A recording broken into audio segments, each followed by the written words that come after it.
Bonjour à tous. Donc moi c'est Laurent, responsable partenariat et conseiller en création d'entreprise pour le cabinet d'expertise comptable Number, partenaire de Malte depuis de nombreuses années. Pour rappel, on pourra en parler un peu plus en longueur sur la fin du webinaire, mais on a créé une offre spécifique pour les freelances Malte. Donc il y a deux offres en fonction de votre situation. Si vous êtes un freelance déjà installé en société, et que vous avez déjà votre structure, dans ce cas-là, on va vous offrir 2 mois de comptabilité si vous souhaitez devenir client number. Et si vous êtes dans la situation où vous êtes créateur d'entreprise, notamment si vous devez vous créer en société ou si vous devez faire un passage de micro-entreprise à société, dans ce cas-là, on a une offre dédiée avec la création de société offerte et le premier mois de comptabilité offert. Donc, on pourra vous en dire un peu plus à la fin et on vous partagera dans le chat le lien vers la page où vous allez pouvoir faire des demandes de rendez-vous pour avoir un devis et bénéficier de cette offre si vous le souhaitez. Donc, ceci étant dit, le sujet du jour, rémunération, combien me reste-t-il à la fin du mois? Souvent, on a l'habitude de voir des freelances qui sont au début de leur installation ou qui se posent des questions pour s'installer et qui manquent de visibilité, qui se disent, OK, mais si je compare avec ce que j'avais en tant que salarié, qu'est-ce qui va me rester? Comment ça se calcule? Qu'est-ce que j'aurai à payer en charges sociales, en impôts? Et donc, ce webinaire a été construit pour ça, avec des exemples très concrets, chiffrés, et statut par statut. On va commencer par un exemple de micro-entreprise, puis entreprise individuelle au réel, et enfin les formats société, avec le URL et la SASU. On comparera même à la fin avec le portage salarial.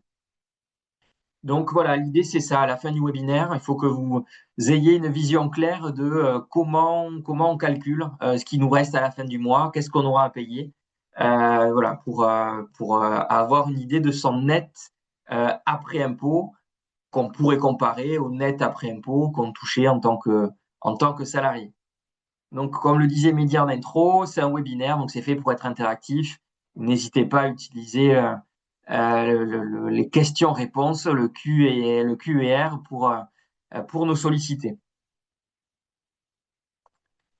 Donc, on va commencer par la micro-entreprise. Donc, petit rappel des règles en micro avant de donner un exemple concret. Donc, il faut identifier deux choses à payer, l'impôt sur le revenu et les cotisations sociales.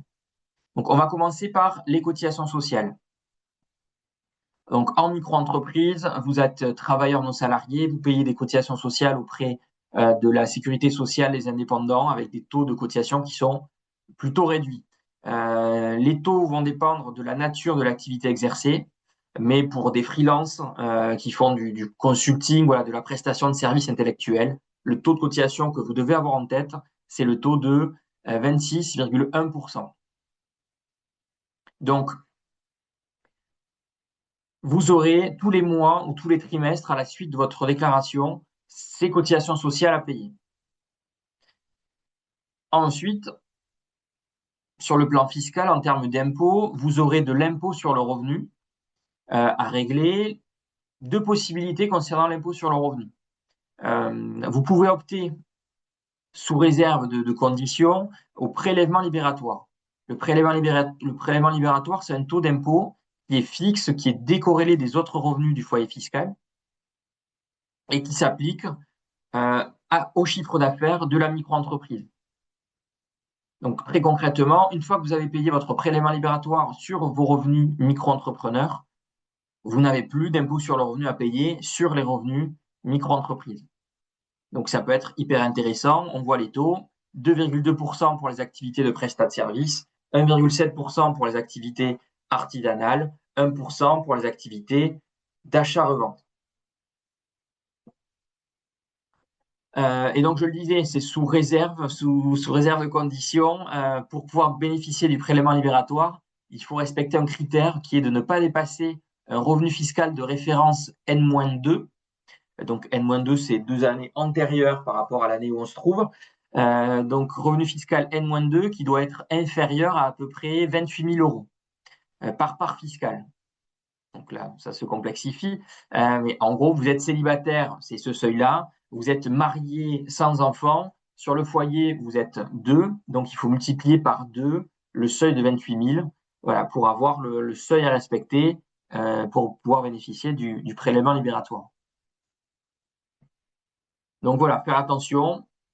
Peut-être qu'au moment où vous allez faire la demande du prélèvement libératoire, vous êtes dans les clous et vous respectez cette condition-là, et que l'année suivante, vous êtes au-dessus de la condition. Donc là, c'est à vous d'être proactif et d'aller voir l'administration pour demander le changement. Et l'administration, pour le coup, c'est l'URSSAF, parce que c'est l'URSSAF qui prélève, et c'est le fisc, voilà, le, les impôts directement qui vont gérer. Donc, il y aura ces deux démarches-là. Donc ça, c'est une option, mais le régime de droit classique qu'on a en micro-entreprise, c'est le système d'abattement forfaitaire. Donc en micro, vous n'avez pas la possibilité de déduire toutes les charges de votre chiffre d'affaires, donc c'est cet abattement forfaitaire qui va jouer le rôle de charge déductible. Pour les activités de prestation de services, l'abattement, il est de 34%. Donc si je fais 100 000 euros de chiffre d'affaires, j'enlève 34%, donc ça me fait 66 600 euros qui vont s'intégrer derrière à l'impôt sur le revenu. Et donc mes revenus micro, voilà, on les additionne aux autres revenus du foyer fiscal et derrière, c'est le barème progressif de l'impôt sur le revenu qui va s'appliquer. Petit rappel des seuils en micro-entreprise. Pour continuer de bénéficier des cotisations sociales et de l'abattement de micro, il faut ne pas dépasser 77 700 euros de chiffre d'affaires encaissé. Voilà, sachant qu'on a le droit à l'erreur, on peut dépasser une année, mais il ne faut pas dépasser 2 années de suite. Faire attention à l'autre seuil qui est le seuil de TVA, puisque en micro-entreprise, au démarrage, pour faciliter les choses sur le plan administratif, vous êtes en franchise de TVA, c'est-à-dire que vous n'avez pas de TVA à facturer auprès de vos clients, donc pas de TVA à déclarer. Pour rester en franchise de TVA, il faut ne pas dépasser 41 250 euros. Oui, je ne l'ai pas mis à jour, c'est en 2026, c'est la même chose. 41 250 euros en 2026. Sachant qu'il y a un seuil de tolérance. Si vous dépassez les 41 250 euros, à partir du jour de dépassement, vous facturez avec de la TVA. Par contre, si vous êtes dans le seuil de tolérance entre 37 500 et 41 250 euros, vous restez en franchise, mais au 1er janvier de l'année qui suit, finit la franchise de TVA et on commence à facturer avec de la TVA. Donc voilà, bien avoir en tête les deux seuils de TVA et de chiffre d'affaires qui permet de rester en micro. C'est un des pièges quand on est micro-entrepreneur. Donc ce petit rappel étant fait, on va passer maintenant sur la simulation. Donc sur cette simulation, on a pris une situation de célibataire sans enfant pour l'impôt sur le revenu. C'est un micro-entrepreneur qui fait du conseil en entreprise, qui réalise 50 000 euros hors taxe de chiffre d'affaires sur l'année. Il a dû dépenser sur l'année 10 000 euros, 5 000 euros de frais fournisseurs et 5 000 euros de frais mixtes qui sont pro-perso. Donc par exemple, une quote-part de loyer, sa box Internet, son téléphone mobile. Voilà, et ça, tout cumulé, ça nous donne 5 000 euros de frais mixtes. Donc, total des charges, 10 000. Nos frais fournisseurs de 5 000 plus nos frais mixtes de 5 000. Donc, à la fin, qu'est-ce qui me reste en tant que micro-entrepreneur? Donc, on a dit que on devait payer ses charges sociales. Les charges sociales, 26,1% qu'on applique aux 50 000, donc ça nous fait 13 050 euros. Ensuite, on a à payer l'impôt sur le revenu. Donc là, dans la simulation, on n'est pas sur le prélèvement libératoire, on est sur le système classique avec l'abattement de 34%. Donc pour un célibataire sans enfant qui n'a que ces revenus-là sur son foyer fiscal, l'impôt sur le revenu à payer, il va être de 3 494 euros. Donc, à la fin, qu'est-ce qui me reste par rapport à mes 50 000? Donc, j'avais 50 000, je soustrais 13 050, 3 494 et 10 000 de dépenses fournisseurs. Donc, à la fin, j'ai 23 456 euros. Donc, on a un peu moins de la moitié de ce qu'on avait généré qui nous revient directement.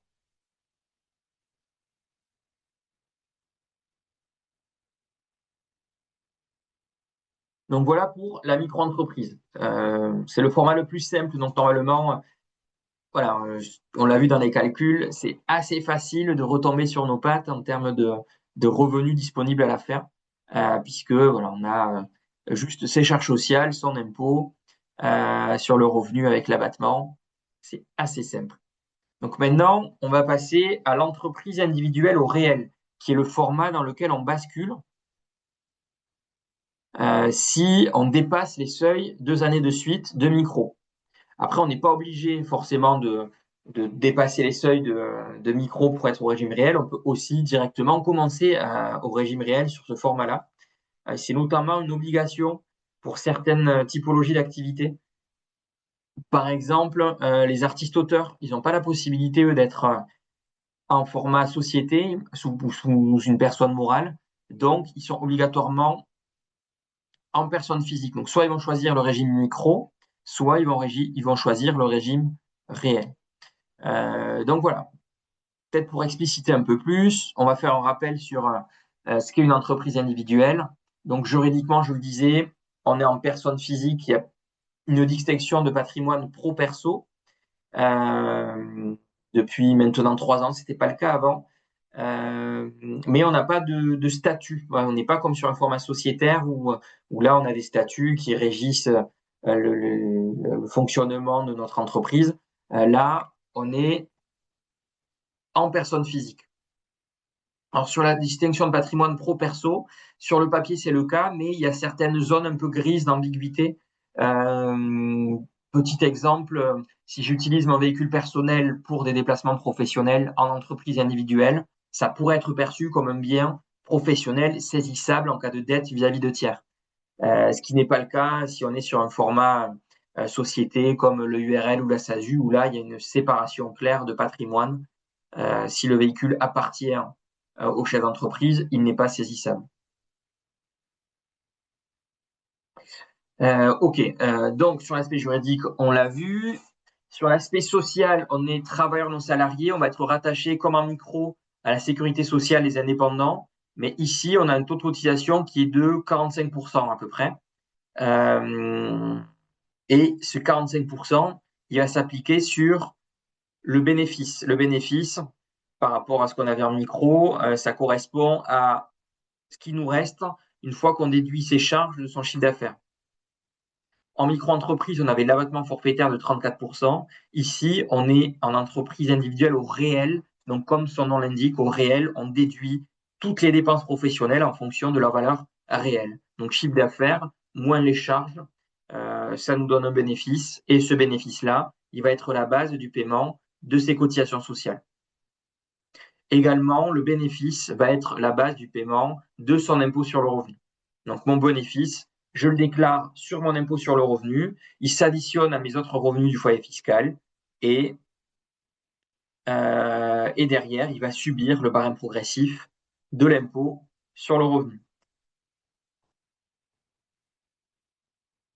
Donc, simulation, toujours pareil, célibataire sans enfant, qui fait du consulting. Là, on a augmenté un peu le chiffre d'affaires. On se dit que on était dans une progression. On était d'abord en micro, l'activité s'est bien développée et on atteint maintenant 125 000 euros de chiffre d'affaires annuel. Donc là, sur une base de 125 000 euros de chiffre d'affaires, je déduis mes dépenses fournisseurs, mes frais mixtes. Donc les frais mixtes, c'est les frais pro-perso, les cotisations sociales payées. À la fin, je dégage un bénéfice et sur ce bénéfice, je vais payer mon impôt sur le revenu, 12 965 euros. Donc à la fin, qu'est-ce qui me reste? J'ai mon chiffre d'affaires, Je déduis de mon chiffre d'affaires, voilà, les différentes choses qu'on a vues, mes dépenses fournisseurs, mes frais mixtes, mes cotisations. Donc à la fin, j'ai mon bénéfice. Et ce bénéfice, on lui enlève l'impôt sur le revenu. Et donc ça me donne 58 035 euros en net pour moi sur l'année. On le verra par rapport aux autres formats. On a un tableau à la fin synthèse où on va pouvoir euh, voilà, faire le comparatif clair entre les différents statuts. Mais ici, par rapport au format société, on n'a pas forcément de possibilité d'optimisation. Certes, on peut passer certaines dépenses professionnelles, mais voilà, le schéma, il est clair, limpide. Il n'y a pas, il n'y a pas la possibilité de faire d'arbitrage plus que ça. Alors que sur les formats société, on a des arbitrages à faire sur le salaire versé, sur les dividendes, sur les frais. Donc, on va arriver à des nets disponibles à la fin qui vont être plus importants. Donc, voilà, ça, c'est l'inconvénient de la de l'entreprise individuelle au réel, c'est qu'on a peu d'optimisation possible. L'avantage, c'est sur le plan administratif, on est quand même sur un format qui est assez simple. Si on doit créer une entreprise individuelle au réel, c'est un formulaire à envoyer. Voilà, il n'y a pas de frais de greffe, il n'y a pas de complexité dans les démarches, elles sont très rapides. Donc voilà, c'est ce qui la différencie d'une création de société qui est un peu plus coûteuse et un peu plus longue.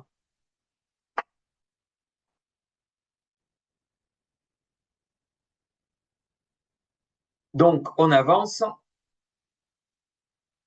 on va passer maintenant au format société. Donc déjà pour comprendre, qu'est-ce qu'une société par rapport au format entreprise? Donc les formats entreprise, c'est ce qu'on avait vu précédemment. Ça va être la micro-entreprise et l'entreprise individuelle au réel. Donc c'est des formats où on est en personne physique. Il y a une distinction de patrimoine, mais qui peut être floue sur certains aspects. Mais voilà, le fait d'être en personne physique ne nous permet pas notamment de nous associer. On est obligatoirement seul. Alors qu'en société, juridiquement, on va créer une personne morale qui va être différente de nous, personne physique. Donc là, il y a une distinction de patrimoine qui est très claire. La société a son patrimoine et moi, j'ai mon patrimoine à titre individuel. Je vais être engagé dans ma société à hauteur du capital social que j'aurai investi. Ce capital social, il est au minimum de 1 euro, mais pour des questions d'image, de crédibilité, généralement, on met 500, 1000 euros de capital social, sachant que le capital social, il est bloqué sur la phase de création, mais une fois que la société est créée, le capital, il est débloqué et il va être disponible pour faire face aux dépenses de la société. Voilà, ça va être de la trésorerie accessible euh, pour, euh, pour payer ce qui doit l'être. Et donc, en société, voilà, on a deux grandes familles, EURL, SARL, gérant majoritaire, qu'on va mettre ensemble, et SASU, SAS. Donc, EURL, SARL, on les met ensemble. En fait, ce qui change simplement, c'est le nombre d'associés. En EURL, je suis seul associé. En SARL, j'ai d'autres associés avec moi. Mais au fond, sur le modèle de fonctionnement, ça fonctionne de la même manière, donc on les regroupe. SASU, SAS, c'est la même logique. SASU, Société à action simplifiée unipersonnelle, je suis seul associé. SAS, j'ai d'autres associés avec moi. Donc sur la suite, si je mentionne que EURL ou que SASU pour parler de l'une ou de l'autre, voilà, si je dis SASU, ça vaut aussi pour la SAS, et si je dis que EURL, ça vaut aussi pour la SARL, gérant majoritaire. Donc, on arrive sur un super schéma qui va là encore nous aider à mieux comprendre comment s'organise une comptabilité de société. Donc pour ça, on va dérouler le schéma central qu'on a en milieu de slide, là, qu'on appelle un compte de résultat. Et sur chaque étape, on va voir ensemble l'incidence en termes d'impôt sur le revenu et de charges sociales. Donc, j'ai mon chiffre d'affaires. Je déduis de mon chiffre d'affaires mes différents frais. Dans les frais, donc il y a les charges d'exploitation classiques, vous allez payer votre banque, une assurance, votre expert comptable. Donc voilà, ça passe dans les frais. Mais il y a aussi des frais mixtes qu'on a mentionnés tout à l'heure, mais peut-être pour en remettre une couche, je pense que j'ai pas été assez clair dessus. Les frais mixtes, notamment quand on est en société, donc c'est les frais voilà, pro-perso, ça peut être une quote-part de loyer si vous avez domicilié votre entreprise chez vous, ça peut être l'Internet, le téléphone fixe, l'achat du matériel informatique, voilà, différents abonnements, les déjeuners du midi quand vous êtes en mission, les cadeaux clients ou les cadeaux fournisseurs si vous faites un cadeau à votre expert comptable, ça peut arriver. Euh, donc voilà, tout ça, ça représente un espèce de complément de revenu pour vous. C'est un revenu indirect. C'est pas un revenu direct parce que vous payez pas d'impôts dessus ou de charges sociales, mais à la fin, c'est quand même la société qui va prendre en charge une partie de votre train de vie. Quand votre société va vous rembourser 300 euros par mois pour le loyer de votre domicile perso parce que vous avez domicilié votre entreprise chez vous, c'est 300 euros que vous allez récupérer en direct de votre société, que vous n'allez pas déclarer en salaire, donc pas de cotisation sociale à payer dessus.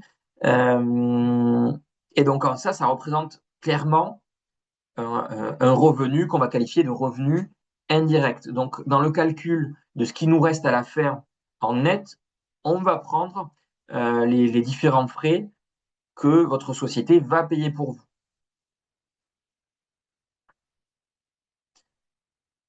Donc, voilà, dans ces frais, on a les frais mixtes. Il n'y a pas de différence d'ailleurs, qu'on soit en EURL ou en SASU, c'est les mêmes types de frais, les mêmes types de frais mixtes. Voilà, il n'y a pas de grande différence entre nos deux formats. Donc, on a nos frais. Ensuite, on va pouvoir se verser en tant que dirigeant une rémunération. Si je me place en EURL sur ma rémunération, j'aurai des charges sociales à payer, des charges sociales auprès de la sécurité sociale des indépendants, et le taux de cotisation est de 45% du salaire net. Donc ici, si mon EURL me verse 1000, il faut compter 450 euros de charges sociales. Si je me place en SASU maintenant, là, j'ai un statut d'assimilé salarié. Je vais être rattaché au régime général. Je vais cotiser à la retraite des cadres. Donc, j'ai une très, très bonne couverture sociale. Mais cette couverture sociale, elle a un coût. Et en moyenne, on est sur du 75% de cotisation sociale à payer. Donc, ici, pour 1000 euros de rémunération, il faut compter 750 euros de charges sociales. Un coût global à 1750 euros. Donc, ça nous coûte plus cher de se rémunérer en SASU par rapport à l'EURL.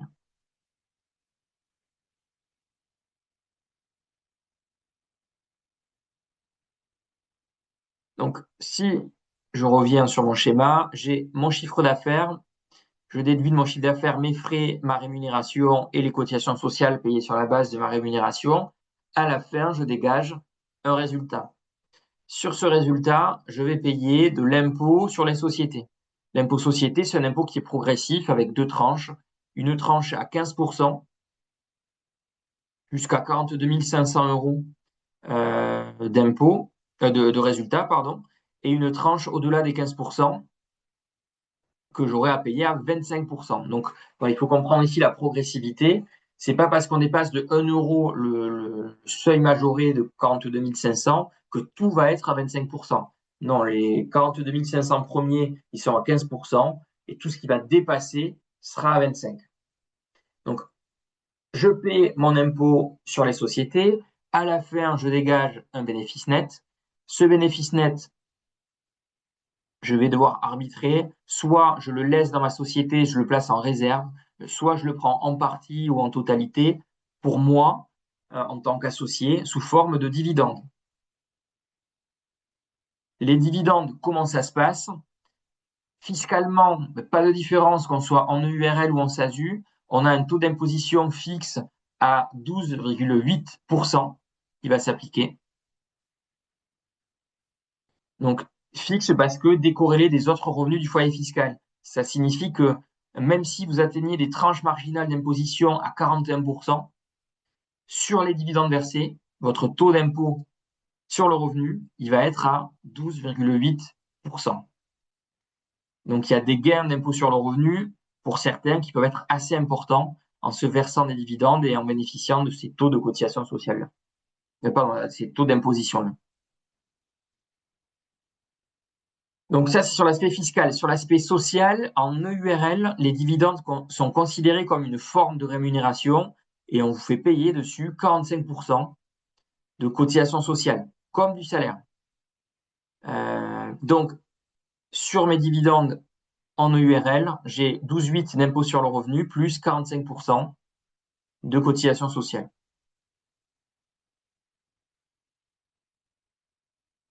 En SASU, maintenant, sur l'aspect social, qu'est-ce qui se passe? Alors, je n'ai pas de cotisation sociale à payer sur mes dividendes. J'ai quand même à avoir un petit quelque chose, la CSG-CRDS, qui a augmenté, qui est passé à 18,6% depuis le 1er janvier. Donc, au final, qu'est-ce que j'ai à payer sur mes dividendes en SASU? J'ai mes 12,8 d'impôt sur le revenu plus mes 18,6 de CSG, CRDS. Donc, j'ai un peu plus de 30% d'impôts et de taxes à payer sur mes dividendes. Donc là, dans les arbitrages, quand on est en SASU, ben, l'idée, ça va être soit de ne pas se rémunérer, si on peut le faire, soit de se rémunérer un minimum pour se garantir une protection sociale, et à la fin, maximiser les dividendes en jouant sur c'est un peu plus de 30% à payer. Alors qu'en EURL, l'idée va être plutôt de prendre l'argent sous la forme de la rémunération pour baisser le résultat et baisser l'impôt société, sans attendre les dividendes, puisque sur les dividendes, je dois quand même payer les 45% de cotisation.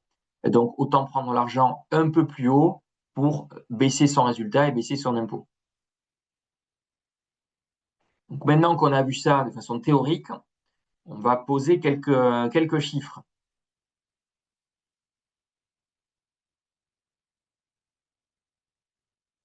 Donc, plusieurs stratégies. On va commencer par la SASU. Et la première stratégie en SASU qu'on va étudier, c'est la SASU où on ne prend que des dividendes, où on ne va pas se rémunérer. Cette stratégie-là, elle vaut le coup si on a d'autres revenus à côté qui nous garantissent une protection sociale. C'est par exemple le cas si je suis au chômage, si je suis à la retraite ou si je suis salarié.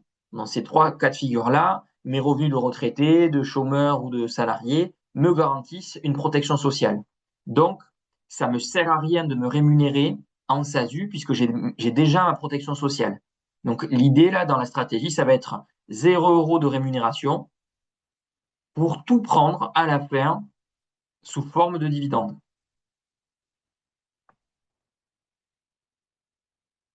Donc, pour pareil, j'ai toujours la simulation, 125 000 € de chiffre d'affaires, célibataire, sans enfant.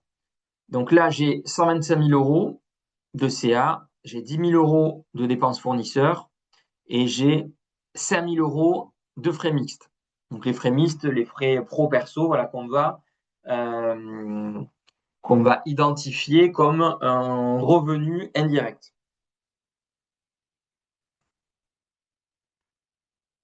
Donc là, je ne me verse pas de rémunération, donc je n'ai pas de cotisation sociale à payer.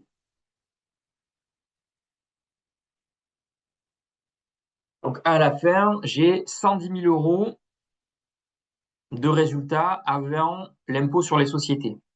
Là-dessus, je paie mon impôt société, 23 250 €, donc il me reste 86 750 € et je décide de tout me verser sous forme de dividendes. Donc là, on va payer les un peu plus de 30%. Donc à la fin, qu'est-ce qui me reste en net? C'est mes dividendes nets d'impôt sur le revenu et de CSG-CRDS, plus les 5 000 € de frais mixtes que j'ai réussi à me sortir. Donc, ça me fait 64 510 euros net dans ma poche. Ensuite, donc là, bien comprendre que c'est une stratégie dangereuse. Si je n'ai pas d'autres revenus que mes revenus de SASU, il faut absolument se verser un salaire. Euh, voilà, se verser que des dividendes, ça ne vaut que si j'ai un revenu à côté. Si je me verse, si je touche un salaire de salarié, si je suis au chômage ou si je suis retraité. Ce sont trois types de revenus qui me permettent de cotiser et d'avoir une protection sociale. Mais voilà, sans des revenus de ce type, vous n'avez pas de protection sociale. Donc, il est important de se verser un minimum de rémunération pour garantir sa protection.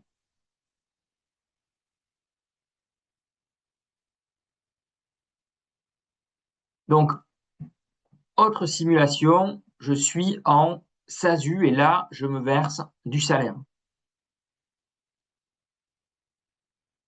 Donc, toujours même hypothèse, 125 000 euros, 10 000 euros de dépenses fournisseurs, 5 000 euros de frais mixtes. Là, je me verse du salaire à hauteur de 35 000 euros net, ce qui correspond à peu près à la meilleure rémunération, la rémunération qu'on pourrait dire optimisée, qui nous permet d'avoir la meilleure protection sociale possible par rapport au coût des cotisations sociales que ça va générer. Donc, 35 000, je paie mes cotisations sociales dessus. À la fin, en résultat, il me reste 48 750 euros. Là-dessus, je paie mon impôt sur les sociétés. Il me reste 40 813. Et ces 40 813, je me les verse en dividendes. Donc, qu'est-ce qui me reste à la fin? Il me reste mes 35 000 euros nets de charges sociales. Il me reste mes dividendes nets de prélèvements sociaux et d'impôts sur le revenu. Et on enlève aussi l'impôt sur le revenu payé sur les 35 000 euros de rémunération qu'on retrouve dans la ligne ici D. On a additionné avec ce qu'on paie sur les dividendes. Tout est dans les 16 209 euros. Donc, à la fin, en net dans ma poche, il me reste 64 604 euros. Donc, on voit qu'il n'y a pas une énorme différence par rapport à la SASU 100% dividende. Sauf que ce qu'il faut comprendre, c'est que généralement, la SASU 100% dividende, on le fait quand on a le chômage en parallèle. On ne le fait pas pendant le chômage, on se verse le dividende une fois que le chômage s'est arrêté, quelques mois après. Mais du coup, ça vous permet d'additionner 64 000 de SASU plus vos revenus France Travail. Donc, ça vous fait des revenus qui sont assez importants. Et voilà, si une fois que la fête est finie, que vous n'avez plus le chômage, là, voilà, vous tombez sur des revenus 64 604 euros, donc qui est proche au final de ce qu'on arrive à avoir avec du 100% dividende. Sauf que là, on cotise pour sa retraite notamment et pour sa prévoyance. Dernière simulation, le URL. Donc le URL, on a 125 000 euros de chiffre d'affaires, toujours pareil. On déduit 10 000 euros de dépenses fournisseurs, 5 000 euros de frais mixtes. À la fin, on se prend tout en rémunération. Là, la stratégie, on l'avait vu, c'est de prendre en rémunération pour baisser les résultats à zéro et ne pas avoir d'IS à payer. Donc là, je me prends le maximum possible en rémunération. Là-dessus, je paie des cotisations sociales à hauteur de 33 000. Donc à la fin, le net dans ma poche, c'est mes frais mixtes plus ma rémunération nette moins mon impôt sur le revenu payé sur ma rémunération. Donc à la fin, j'arrive à me dégager 68 045 euros de rémunération. Donc là, on voit qu'il y a quand même un différentiel par rapport à la SASU. Donc en termes de net disponible, léger avantage à l'EURL. Après, ce n'est pas le seul critère. Si certains d'entre vous posez la question encore de quel format juridique choisir, il faut aussi prendre en compte le critère de la protection sociale. En SASU, vous êtes au régime général, vous cotisez à la retraite des cadres, donc vous avez une très très bonne couverture. Et dans certaines situations, il vaut mieux être au régime général que TNS à la sécurité sociale, les indépendances, voilà ce qu'on a quand on est en EURL. Donc ne pas regarder que le net disponible à la fin, bien faire attention aussi à ses besoins en protection sociale. Mais voilà, en l'occurrence, la thématique du jour, c'est qu'est-ce qui me reste à la fin du mois. Voilà, on parle plutôt d'argent dans nos arbitrages sur ce webinaire. Donc, en synthèse, ah oui, non, la synthèse, elle arrive après. On finit par le portage salarial. Donc, peut-être, pour rappel, le portage salarial, euh, par rapport à la situation, on aurait sa propre société. Quand on est en portage salarial, on est salarié de la boîte de portage, pour faire simple. Donc, on a un statut de salarié, on cotise comme un salarié, et notamment, on va cotiser pour le chômage. Donc ça, c'est un des points positifs. Autre point positif, c'est la simplicité administrative que nous offre le portage salarial. On s'occupe de rien, on dit à la boîte de portage ce qu'on veut récupérer, en fiche de paye tous les mois et il nous sort la fiche de paye. Après, il y a quand même quelques inconvénients. L'inconvénient, c'est déjà les frais de gestion de la boîte de portage, qui sont en moyenne entre 4 et il y a même des boîtes de portage qui prennent jusqu'à 12% du chiffre d'affaires. Donc, c'est un service qui n'est pas gratuit et qui peut revenir assez cher. Ensuite, certes, on a les cotisations sociales d'un salarié, mais les charges sociales sont plus importantes. Charges salariales plus patronales, on fait pratiquement du x2 par rapport à la rémunération nette. Donc, ça nous coûte plus cher en termes de cotisation d'être en portage salarial par rapport, à la société, notamment à l'EURL. On ne paie que 45%. Et en portage salarial, il n'y a pas d'optimisation possible. En société, on l'a vu, on peut se verser des dividendes, du salaire, on a ses frais.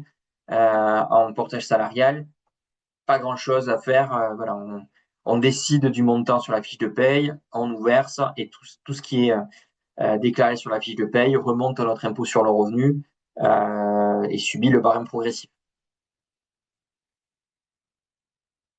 Donc là, si je me remets sur mes simulations avec les 125 000 euros de chiffre d'affaires, là, en portage salarial, je dois payer la commission de la boîte de portage, je dois payer différents frais liés à mon activité, je paie mes cotisations sociales,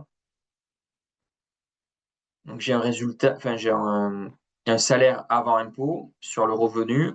Ce salaire avant impôt sur le revenu, forcément, va subir l'impôt sur le revenu. Donc là, on est à peu près à 10 450 euros. Et à la fin, il va nous rester 58 120 euros de salaire net après impôt.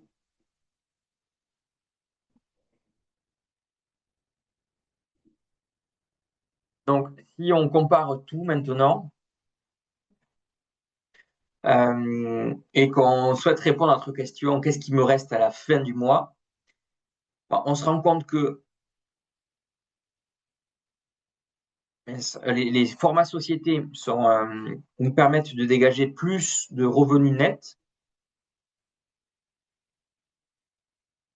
tous les mois, avec des écarts qui peuvent être importants entre le portage salarial et l'entreprise individuelle au réel, où on est à peu près dans les mêmes eaux, et une URL, on a presque 1000 euros d'écart, quoi.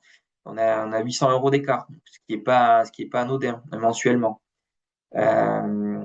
Donc, voilà, c'est peut-être quelque chose qui va vous aider dans des prises de décision, de comprendre à quelle sauce on est mangé en fonction du statut, ce qu'on doit payer en charge sociale, en impôt sur le revenu, et les quelques subtilités, notamment le fait que les frais mixtes peuvent être considérés comme une forme de revenu indirect, puisque c'est votre société qui va prendre en charge pour vous une partie de votre train de vie quand elle va vous rembourser du loyer, quand elle va payer votre Internet, votre téléphone fixe, l'achat de votre ordinateur portable, du téléphone portable, le pass Navigo tous les mois pour les Parisiens, les indemnités kilométriques pour ceux qui ont une voiture et qui pourraient l'utiliser pour des déplacements professionnels.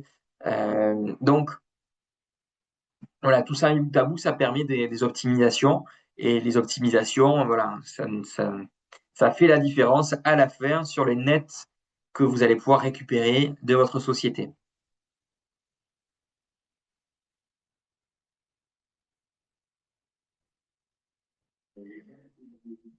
Donc, voilà pour le cœur de la présentation.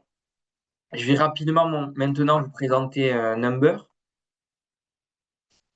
Donc, déjà, premièrement, peut-être que ça ne vous concerne pas forcément, mais on a une offre dédiée pour les créateurs d'entreprises. Peut-être dans le chat, vous pouvez me dire si vous avez déjà votre entreprise ou non. Mais voilà, en tous les cas, on propose un accompagnement qui permet de tout prendre en charge pour le créateur. Cet accompagnement, il démarre par un premier rendez-vous gratuit et sans engagement.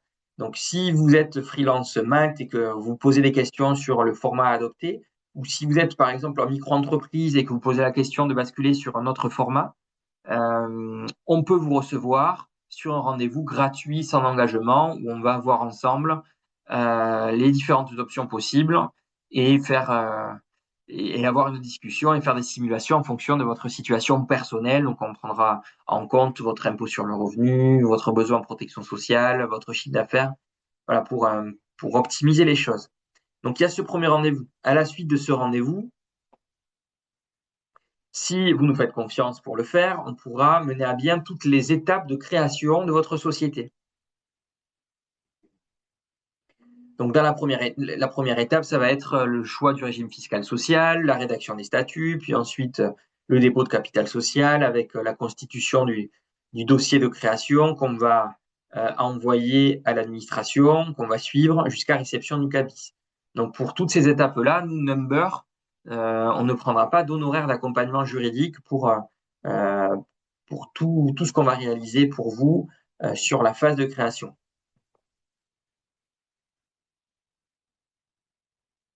Et tout ça, on va le faire voilà, gratuitement. Il y a le premier rendez-vous conseil qui est gratuit sans engagement. Et à la suite de ça, si vous créez avec nous, vous avez droit à l'offre de création de société offerte. Et ensuite, sur notre façon de vous accompagner, une fois que la création de société est passée, on est là pour répondre à toutes les démarches administratives voilà, classiques de TVA, de bilan de fin d'année, avec l'alias fiscal. Je ne vais pas tout énumérer, mais dans notre façon de bosser, nous, ce qu'on met en avant, c'est le conseil et l'accompagnement. On n'est pas juste là pour faire des déclarations. Notre vrai boulot, c'est de vous conseiller, d'être là au quotidien avec vous pour répondre à vos questions et pour être proactif sur différentes problématiques que vous allez rencontrer. Donc, ça peut être des problématiques liées à votre protection sociale. On a des conseillers spécialisés en protection sociale qui vont pouvoir faire, par exemple, des audits retraite, si vous posez la question de ce que vous avez cotisé aujourd'hui, ce qui vous reste à cotiser, essayer d'atteindre un optimal de retraite pour la fin de votre carrière. Également, on peut mettre en place du conseil sur des optimisations juridiques avec des montages holding, SCI, holding et autres structures pour jouer sur des régimes fiscaux avantageux comme le régime mère-fille. Donc voilà, ce sont des sujets qu'on maîtrise également et qu'on va pouvoir vous adresser aux besoins.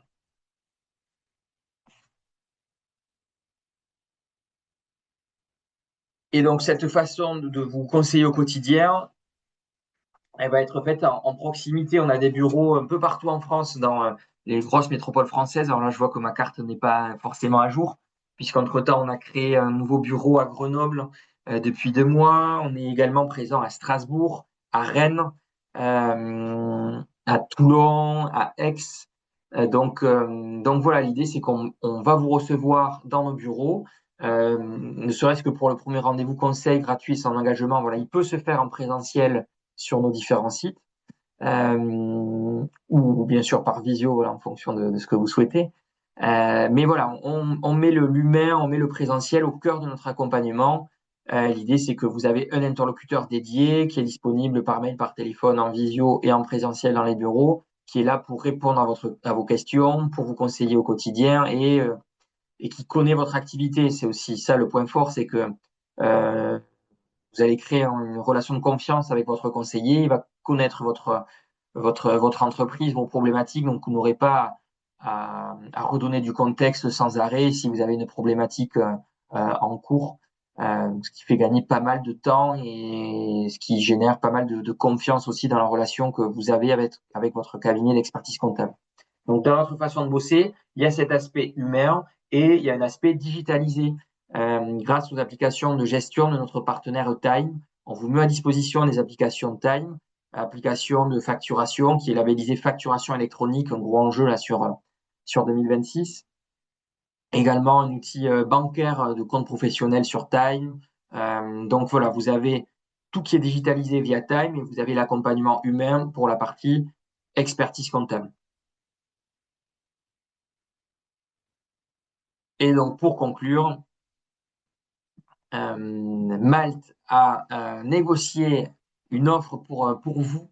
Donc, si vous êtes malteur et que vous souhaitez devenir Clear Number, vous êtes créateur d'entreprise, vous avez droit à la création de société offerte plus le premier mois de comptabilité offert.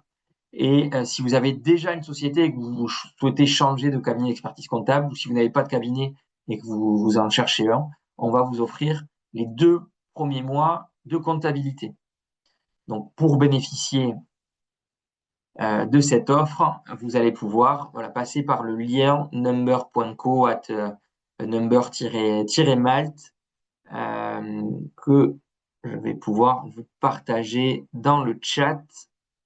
Peut-être que Mehdi, si tu es plus rapide et que tu as le lien sous la main. Ah, mais parfait, j'avais pas vu. Merci Déjà beaucoup, Mehdi. partagé. Donc voilà, n'hésitez pas à passer par ce lien et ce lien nous permet de bien savoir que vous venez de la part de Malte et ainsi vous pourrez bénéficier de l'offre.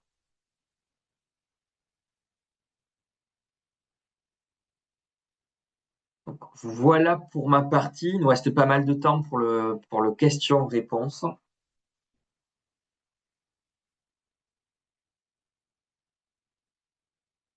Hop, alors sur le question-réponse, si de les prendre dans l'ordre chronologique. Donc, il y avait une première question de Denis. Qu'est-ce que l'abattement pour l'impôt sur le revenu? Donc, l'abattement, je vais me remettre sur la slide, c'est les 34% si on est sur une activité de prestation de service qui viennent se soustraire à mon chiffre d'affaires et qui viennent ainsi baisser ma base imposable. En micro-entreprise, je n'ai pas la possibilité de baisser ma base imposable à travers les différentes charges liées à mon activité. Donc, c'est cet abattement-là qui va jouer le rôle de charge. Alors, même pour creuser, parce que la question de Denis est pertinente, pour creuser comment se compose l'abattement.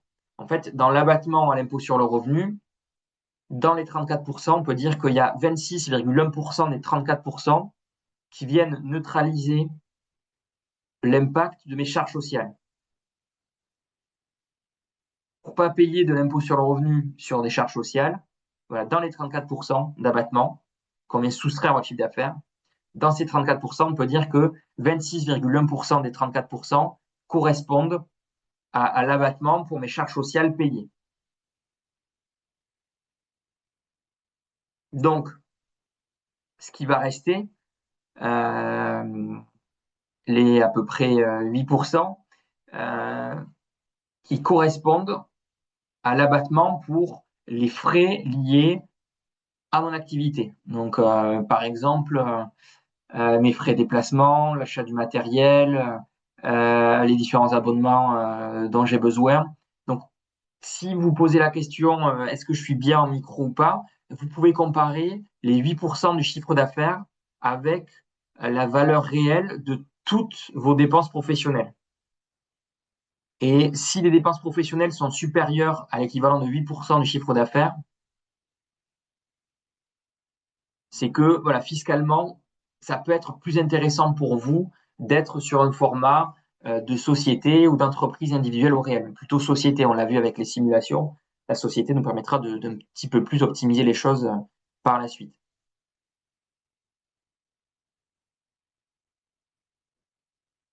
Ensuite, question de Sophie. Qu'est-ce qui est inclus dans les cotisations sociales en micro-entreprise? Donc, dans les cotisations sociales en micro, vous avez les remboursements CPM de frais de santé classiques. Vous avez de la prévoyance. Euh, vous avez un peu de retraite complémentaire, mais pas beaucoup. Et c'est vrai que quand on compare aux autres formats juridiques, euh, c'est là où se fait la différence en fait. Vous cotisez pratiquement pas pour des points de retraite complémentaires. Alors un peu plus qu'avant, c'est pour ça que les taux de cotisation de micro ont augmenté d'année en année là sur les 3 dernières années. C'est parce qu'on a inclus des cotisations spécifiques pour la retraite complémentaire, alors qu'avant on ne cotisait pas du tout. Là on cotise un peu, mais si on compare à ce qu'on cotise quand on est en EURL, voilà, ça n'a rien à voir. Donc vous avez une couverture sociale côté retraite qui est beaucoup plus faible quand on compare à l'EURL. Et ensuite, on a également des prélèvements sociaux, la CRG, la CSG-CRDS dans les 26,1% de cotisation. Et donc, globalement, sans rentrer trop dans le détail, mais voilà, on a un taux de cotisation qui est plus faible qu'ailleurs, mais parce qu'on a des niveaux de protection sociale qui seront plus faibles, et essentiellement sur la partie retraite et retraite complémentaire. Un peu prévoyance également, mais voilà, surtout sur la partie retraite.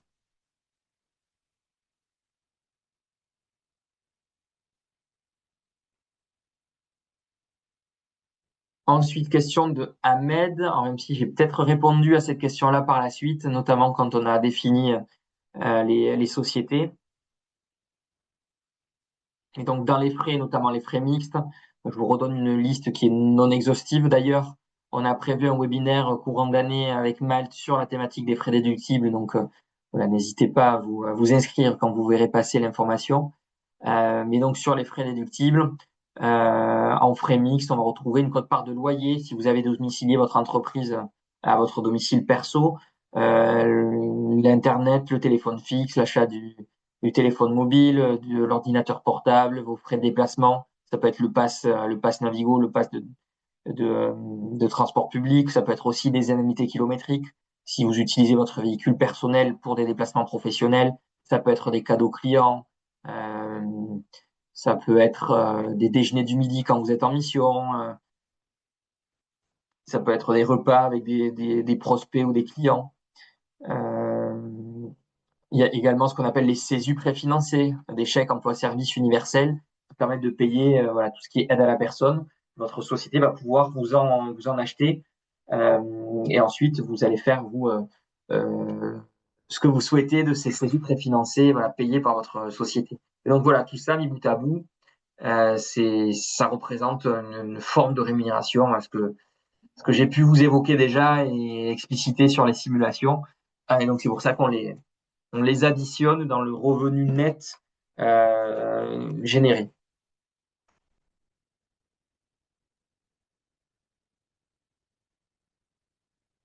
Ensuite, question de Brahim, si on a un client non Union européenne, comment fait-on pour la TVA? Oui, alors si vous avez un client en dehors de l'Union européenne, vous n'appliquez pas la TVA. Il y a une mention légale à appliquer sur la facture, mais voilà, pas de TVA à facturer pour les clients en dehors de l'UE.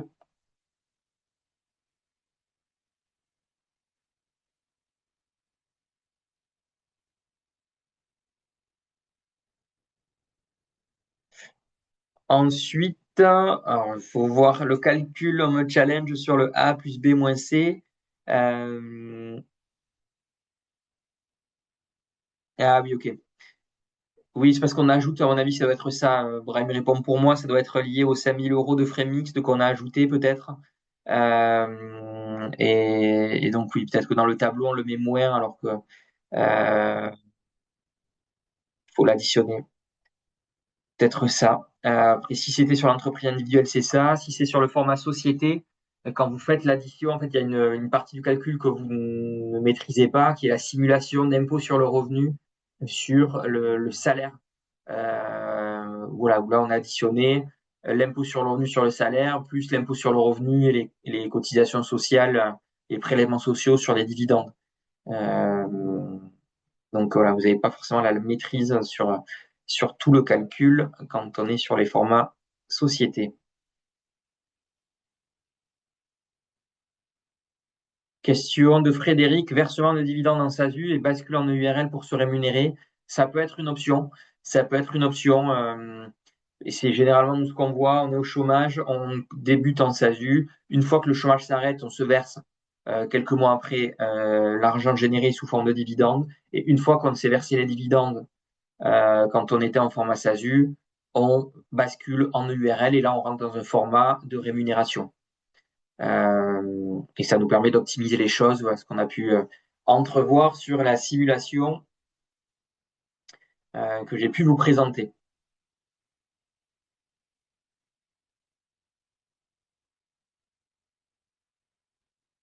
Alors, David, question sur est-ce que vous avez fait la simulation 100% dividende? Non, on n'a pas fait la simulation. Enfin, en tout cas, là, j'ai rien pour vous la présenter. Pourquoi? Parce que en fait, fiscalement, c'est pas intéressant puisqu'on avait 45% de cotisation sociale à payer. Et là, on était dans une situation où on avait un impôt sur le revenu qui n'était pas non plus exorbitant. Donc, le gain qu'on aurait pu faire sur les dividendes avec le taux d'imposition fixe à 12,8 n'allait jamais compenser le paiement des 45% de cotisation et le paiement de l'impôt sur les sociétés sur le bénéfice. Donc, voilà, c'était pas pertinent de vous, ou alors on aurait pu le montrer pour voir à quel point le différentiel est important avec une stratégie 100% d'évident en EURL. Mais voilà, c'est vraiment pas la bonne façon d'optimiser en EURL. Donc c'est pour ça on l'a pas explicité sous forme de simulation.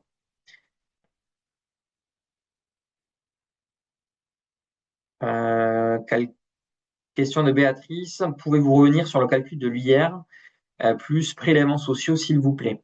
Alors, peut-être que je peux vous partager.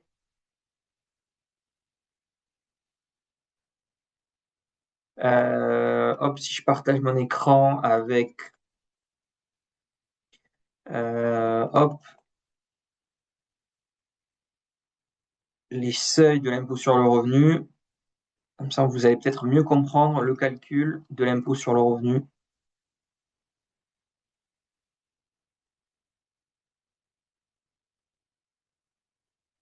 Hop là, on a un tableau.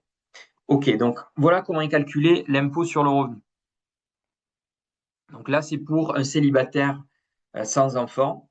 Vous avez différentes tranches avec des seuils. Sur vos revenus entre 0 et 11 497 euros, vous n'êtes pas imposé. Sur les revenus entre 11 498 et 29 315 euros, vous êtes imposé à 11%. Sur les revenus, voilà, entre 29 316 et 83 823, vous êtes imposé à 30, voilà, et ainsi de suite. Donc là, ce qu'il faut comprendre, encore une fois, c'est la progressivité de l'impôt. C'est pas parce qu'on dépasse de 1 euro et qu'on bascule sur une tranche supérieure que le taux de la tranche va s'appliquer à tous les revenus. Non, on est imposé à 0% jusqu'à 11 497, puis à 11% sur les revenus de la tranche, puis à 30% sur les revenus dans la tranche. Donc voilà, c'est ce qu'il faut comprendre, c'est souvent ce qui n'est pas forcément perçu ou compris. Donc voilà, ça c'est la règle clé. Et après, comprendre aussi que les seuils qu'on voit dans les tranches évoluent en fonction de votre situation euh, au niveau du foyer fiscal. Là, c'est si on est célibataire. Si on est marié sans enfant, on a un coefficient à 2 sur le foyer. Donc, on multiplie par 2 la tranche en question. Si je suis marié avec un enfant, on est à 2,5% de coefficient fiscal. Donc, on multiplie par 2,5. Voilà les seuils qu'on voit apparaître dans les tranches.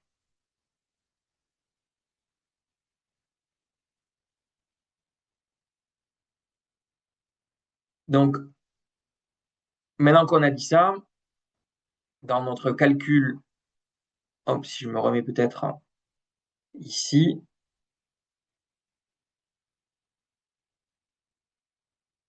celle-là, voilà.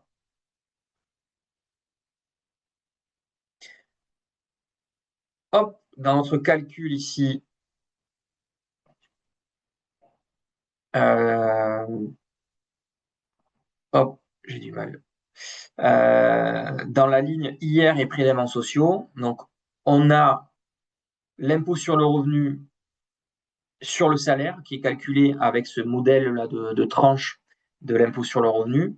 On a l'impôt sur le revenu sur les dividendes avec le taux fixe à 12,8% et on a les prélèvements sociaux.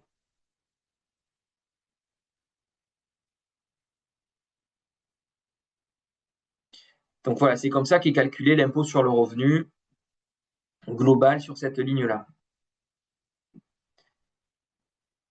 Alors je me remets sur les questions-réponses. Donc voilà, Béatrice, oui, alors plus précisément sur les dividendes, même si j'ai pu expliciter maintenant le modèle sur l'impôt sur le revenu concernant la rémunération. Mais voilà, sur les dividendes, on a les 12,8 fixes, c'est-à-dire que ils rentrent pas dans le système de barème, on est à 12,8 en fixe. Et en SASU, on rajoute les prélèvements sociaux à maintenant 18,6%.